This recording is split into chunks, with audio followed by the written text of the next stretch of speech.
branded or white labeled for you with your logo. Now, if you click here, all of your personal information would be populated. This is where you would have the ability to put any of your fees. This here, this section is giving you the ability to brand the application. So by default, you're going to have the IAMS branding in the application, but you will have the ability to put in your own image, meaning your own photo, your own logo if you have one, and you can customize any of the colors. So there's a lot of flexibility in here to really make the application your own. Okay. Now as I continue down, you'll see here this area where we call acquire. Now acquire is where we are giving you the ability to implement a lead gen component in the application. Okay, so this here is where we give you the ability to put this, embed this HTML snippet on your website or in your social media account, i.e., Facebook or LinkedIn or Twitter or whatever you may be using. And as mentioned, that's really just going to implement a lead gen component. So it's going to embed a questionnaire on your website to where an investor can go, fill out the questionnaire, enter some personal information, and in that way, when you had logged in the next day, you would see something in here that said generated lead /Joe sample. Okay, and that just really helps to begin the process. What I'm going to go through here is taking you through the ability in manually inputting a prospect's information. If you are working with an existing account, you could simply click Import Existing Accounts, and what this will do is import any existing client accounts from Orion Advisor Services, which each of you will be using. But what we'll go through here is the manual process. So I would simply click New Proposal. I just got to put a few basic fields here.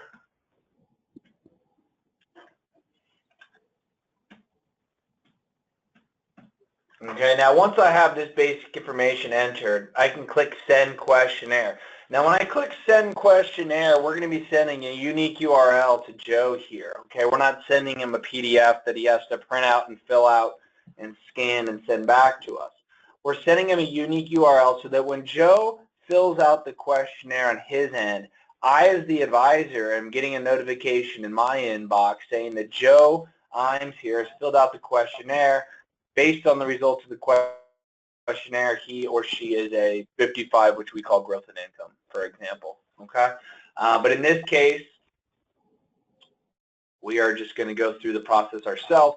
So what you'll see here is a basic 10-question questionnaire that you can either send to the client, as we'd mentioned, or you can sit here and fill it out with them, as I'm doing.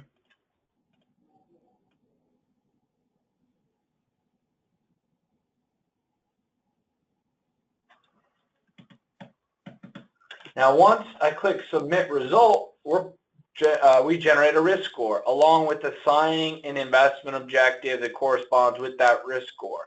So in this case, based on the results of the questionnaire, Joe here is a 35, which we call income with moderate growth. Okay, great. So now let's say, hypothetically, Joe's in our office the next day, and we're talking through this with him. Okay, well, what I can do is I can use this slider below, and I can show Joe that, this is what an 85 looks like. Okay, and you see the range of values and range of returns associated with that risk score. Or this is what a 20 looks like, okay? So now, after talking through this with Joe, Joe says, Ed, I know I filled out the questionnaire in this way, but after talking through this with you, this 20 sounds a lot more like me.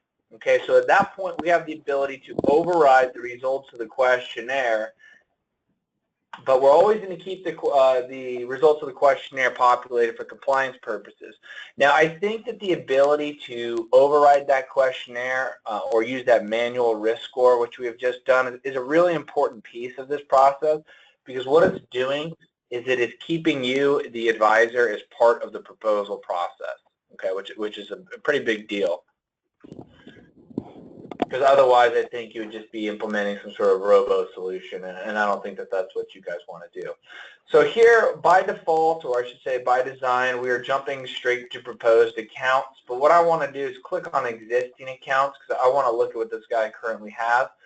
So if I go Analyze Existing Account here, so you got the registration owner, the registration type, so you see all the different. So let's say he's got an IRA.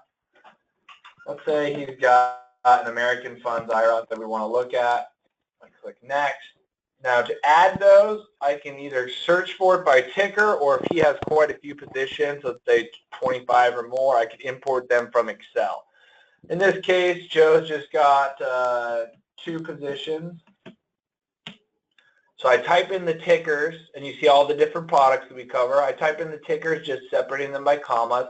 So I'm going to click on one, hold Control, and click on the other. I click Add. They both come in.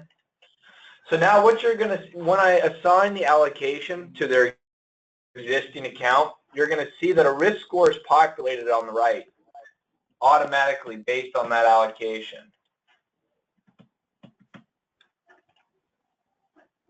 So you see that? So not only are we populating a risk score, but we're showing the 10-year trailing metrics associated with that risk score.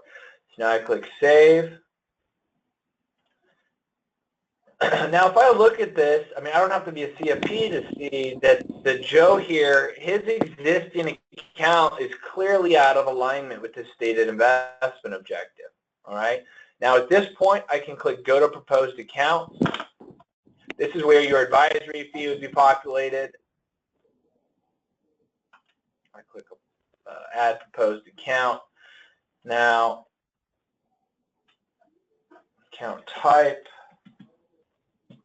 the value. The custodian will already be pre-populated for you. It's TD Ameritrade, so there's nothing you need to worry about there. Click Next. Now, when I click Load Model, all of the profiles for IAMS are going to automatically be populated for you, as you see here, okay? Along with the corresponding model objective and risk score. So in this case, let's say that I want to grab the income with capital preservation. The allocation loads. I click Save and go to Documentation. And now I can generate either an investment proposal or investment policy statement. So I'll click Build Report on the investment proposal, and what will come up here is going to be a white labeled PDF that's going to compare your, or I should say their existing account versus your proposed account. And this will take just a moment.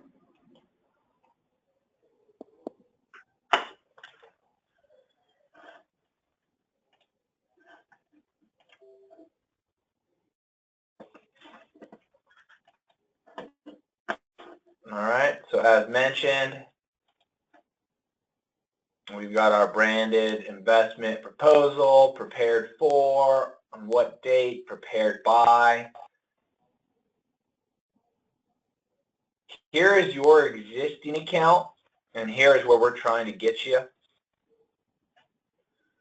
Now, these are the adjustments that need to be made to get from current to proposed on the asset class level, and then on the individual investment level.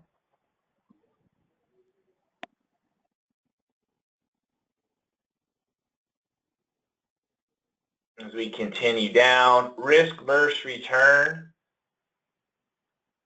For you got current versus proposed. So here's where you currently are. Here is what I'm recommending.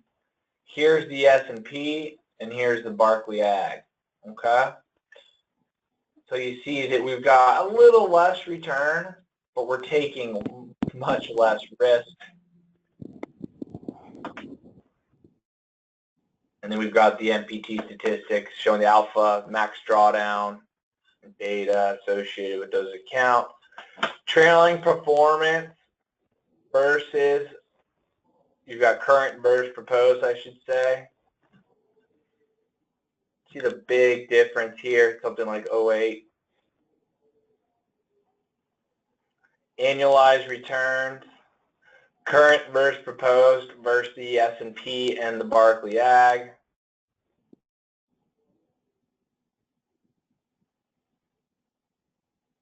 And then we have forward-looking range of returns, showing that, you know, the regression to the mean, the longer you hold a portfolio, the less volatile it's going to become. And then we get into disclosure. Okay, so that would be an example of the investment proposal. And now what I'm going to generate is an investment policy statement. Okay. Once we've done that, and say that you have, while this is building, I'll take you through it. Once the IPS is signed off on, you would then have the ability to open or push the proposed account directly over to Orion's new account center. Okay. At that point, they can send it to, they can do the form filling and then send it straight off to the custodian. So what we are doing here is really implementing a streamlined proposal process. So now here with our investment policy statement, you know, I think that this page in particular is really what it's all about.